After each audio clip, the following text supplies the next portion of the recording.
Okay, good evening, Conversation 2 students. Let me say a few things before we start chapter 10 in week 11. There are lots of videos in my channel, so some of them are not labeled correctly yet because of the volume of videos that have been uploaded. So please go to the website. I know you can just get credit by being on the website for 60 minutes and just getting your credit, but click on the link that I have posted on the website and you'll never make a mistake. I had a couple students go to the wrong video and watch the wrong video and ask me what's going on, do I have an assignment? If you're watching Conversation 3 or you're watching Conversation 1 or a composition class, that's not my fault. You have to watch this video and you have to listen to what I say in this video to get the correct information. If you decide to be lazy, like I said, I can't see what you're doing. If you turn on the video and you go eat a sandwich, or you take a shower, or you take a nap, and you get credit for watching the video, there's no way of me verifying that you have watched the video or not. I don't have CCTV in your room. So, you have to listen to what I'm saying. And the way I know that you haven't paid attention is that you don't do your homework. And then 3 weeks later, you notice that the assignment is gone. It's too late, okay? There's only 5 weeks left in the semester. By now, you know the rules. So, no more excuses. I don't care if it's 1 day late, it's late, all right? 1 week late is the maximum time you can hand it in, and you only get half credit if it's late. That's it, okay? There's only 2 things left for you to do in this class, so listen carefully. There's going to be a presentation, which is going to require you to use your phone or your tablet or your computer or your webcam or whatever to record yourself. That's going to be due at the end of May. This is Conversation 2, okay? Each conversation class has their own assignment. I'm going to talk about that in the lecture summary next week. You'll have 2 weeks to hand that in. The final assignment for you to do is Chapter 10, the topic this week, which is week 11. So next week is week 12, and I want you to hand in one more assignment. This will be the 7th one, just to see if there's some progress made. All of you have gotten emails back from me. I have given you feedback about your strengths and weaknesses, and I want you to send me one more in the same way, but some of you were not doing it correctly necessarily or needed to work on some things. So this is your last chance to send one to me for me to look at. Okay, so this is number 7 and this is the last one. So don't ask me again if you have to hand in anything more in terms of your homework, because this is it. Okay, so the topic today is Great Adventures. I changed the topic as I usually do. It doesn't really fit exactly. The topic in the book is sort of something that I take as a jumping off point for talking to you. So the topic in the book, the chapter is Great Adventures. Our lecture title is Adventure Time. And you probably can guess why I called it Adventure Time. It's because there is a cartoon that I do enjoy. It's pretty, it's not a children's cartoon, nor is it an adult's cartoon. It's a sort of teenager cartoon. I find it funny in the same way that I find SpongeBob funny.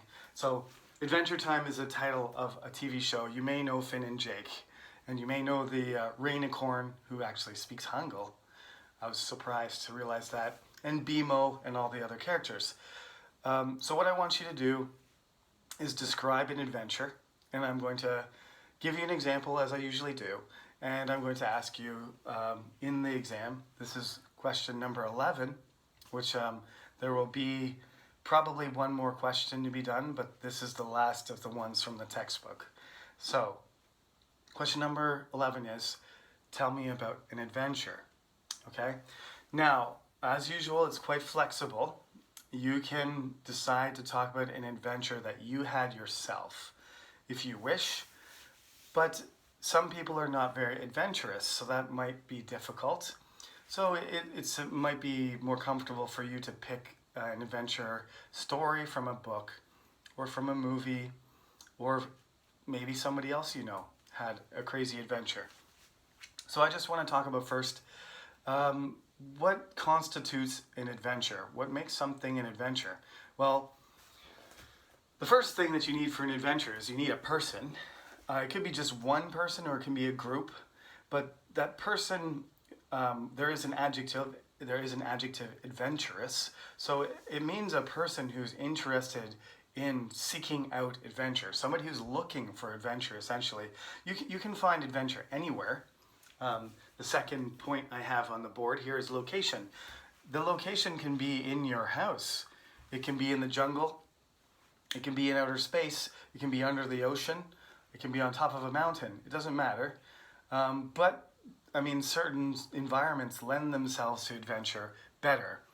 If you're going to have an adventure in your house, it's going to require probably a lot of imagination. But you can see kids do this. Kids who are not familiar with the world as much, they can create adventures in very simple environments. But for you, as an adult like me, the choice of location may be important. But before we get to location, let's just talk about character again. So it needs to be somebody, essentially an adventurer, somebody who is a risk taker. There's usually elements of danger involved in it. And the elements of danger, they threaten you and they make things unsafe. But the main effect of that is feeling excitement, right? The possibility of getting lost or failing or even death is what makes adventure attractive to the person who is the adventurous person, the adventure-seeking person. So they're looking at adventure because they get something from it. The satisfaction is normally derived a lot from their emotional response, right? So thrill, we call these people thrill seekers.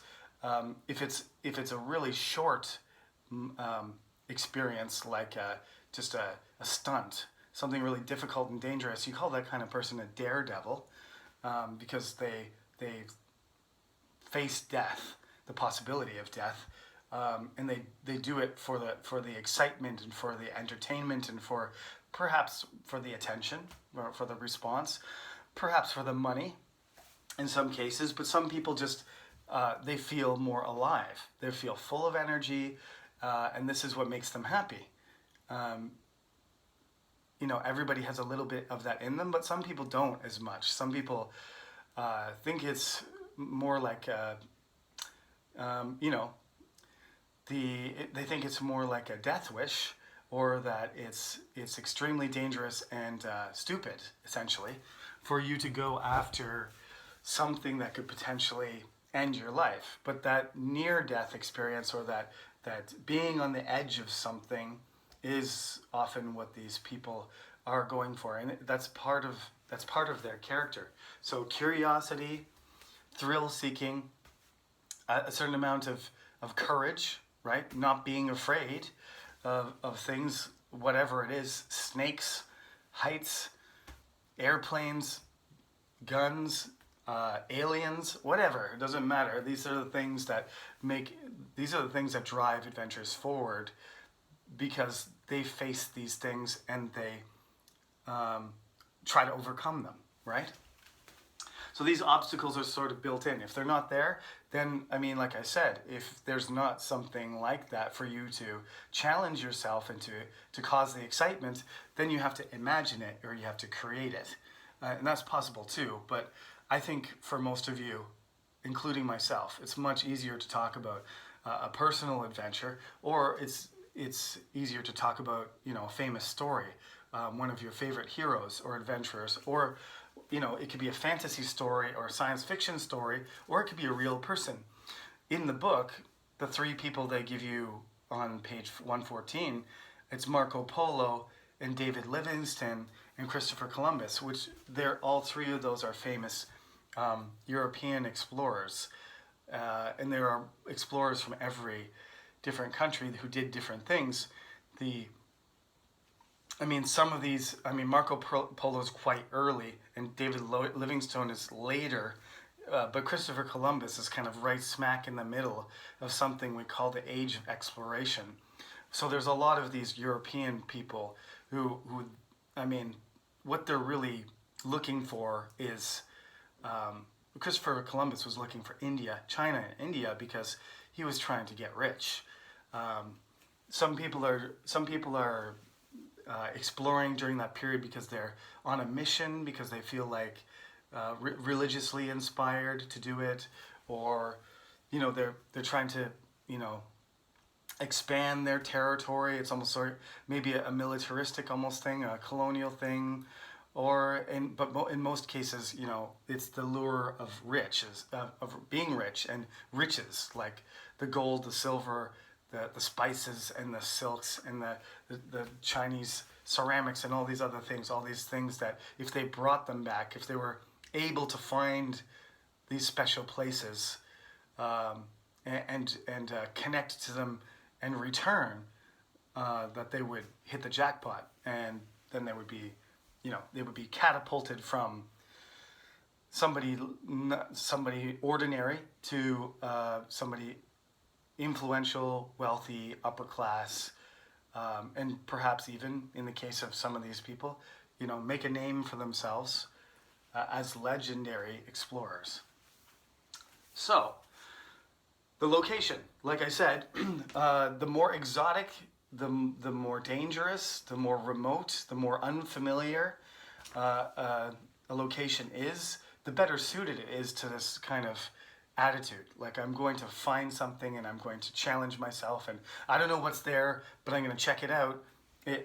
That's what an adventurer does, and that's what an adventure means. Is part of it is just going somewhere that is unknown, and in that situation, the story becomes more interesting to everyone else, not just to yourself. The experience of it might be the experience might be terrible. Actually, you could get really sick and almost die, but because it's an extreme situation that normal human beings don't experience. When you come back, or when the story gets told, if you don't come back, there's lots of people who don't. Magellan's one of my favorite stories. He ended up making it. His crew made it around the world, but he got stuck in the Philippines and turned into a pincushion because he felt like he could take on an entire tribe of people.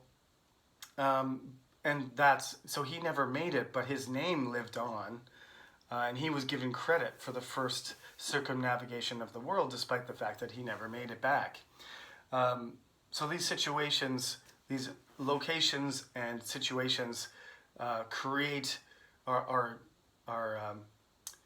more attractive, more interesting, and these stories get spread around and repeated to different people, and then they become famous. And I mean, some people are doing it for, like I said, lots of people do adventures for different reasons, but some people do enjoy the fame, right?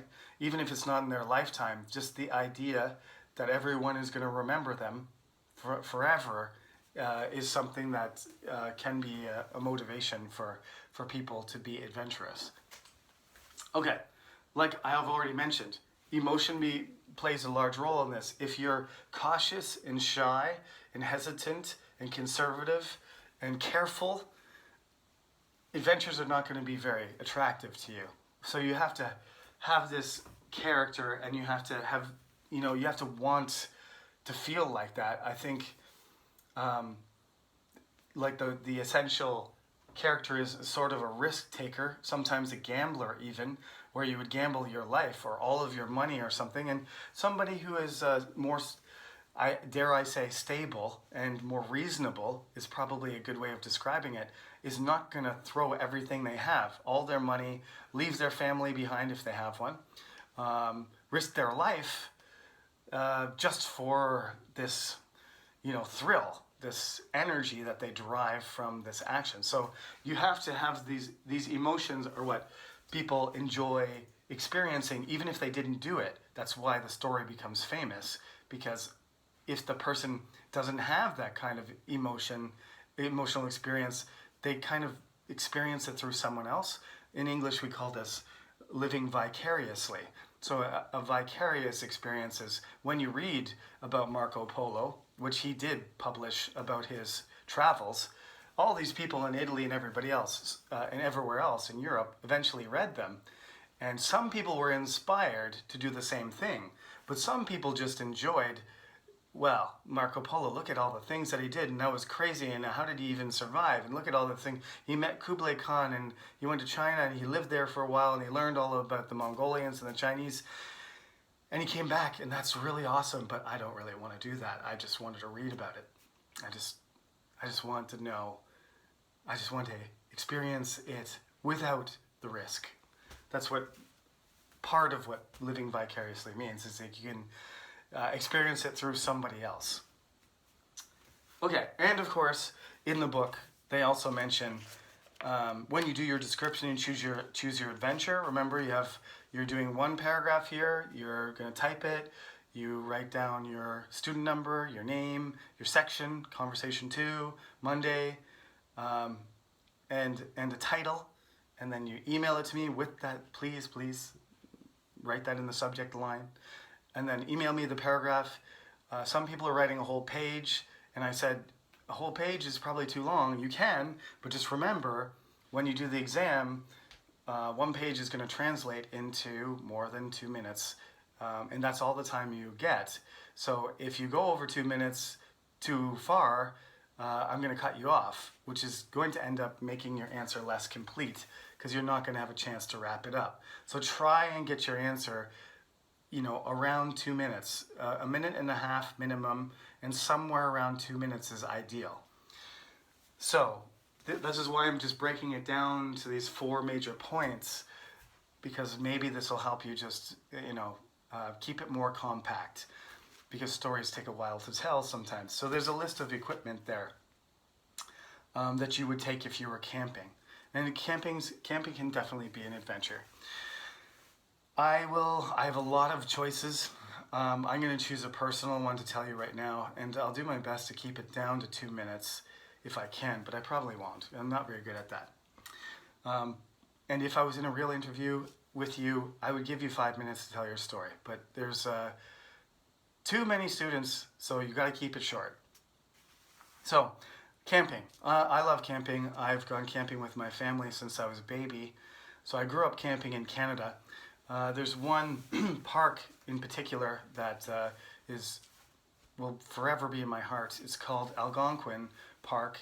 It's north of Toronto, roughly about 4 hours, a little bit less, depending on how fast you drive. But if you go straight north from Toronto and you follow the highway, you can sort of run into this gigantic park. It's about 10,000 square kilometers, which is about 10% of the size of South Korea. So it's pretty big. In that park, there's a lot of wildlife. You can go and park your car, and then you can camp like at a regular campsite, or you can park your car and you can rent some canoes or bring your own sort of watercraft, kayak or whatever, and then you can get in that boat and you can bring your backpack and all your equipment, and then you can travel into the park away from civilization. And in my case, I usually go with 5 to 7 or 8. We usually have a round number, 6, 8, sometimes less, 4 young men. I'm not as young anymore, but I haven't gone in like 6 years. So this is what we used to do every summer. We used to rent canoes. We get all our stuff together, our food, our camping stuff, we have axes and knives and,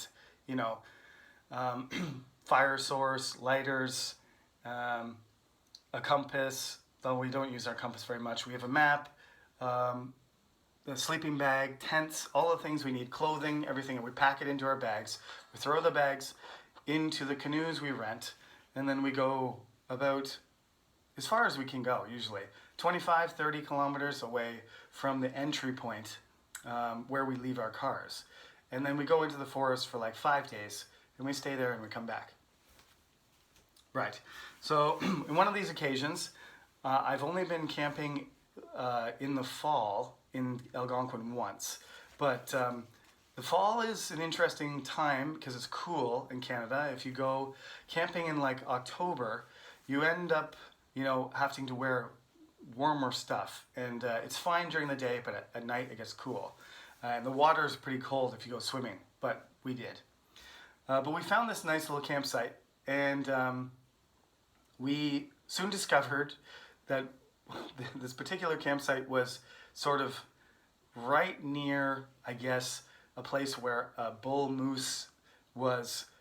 It was his territory. If you know what a moose is, it's like I joked around, I remember, this is like 15 years ago, I said it's like a forest horse. It's this big horse with big antlers. It looks kind of like a cow in the face, but its body looks like a horse. If you look it up, it's moose, M-O-O-S-E. But anyway, this bull moose, a male one, big male one, was nearby, and I guess it was mating season or something, so he was looking for a female, and he didn't really like us being nearby.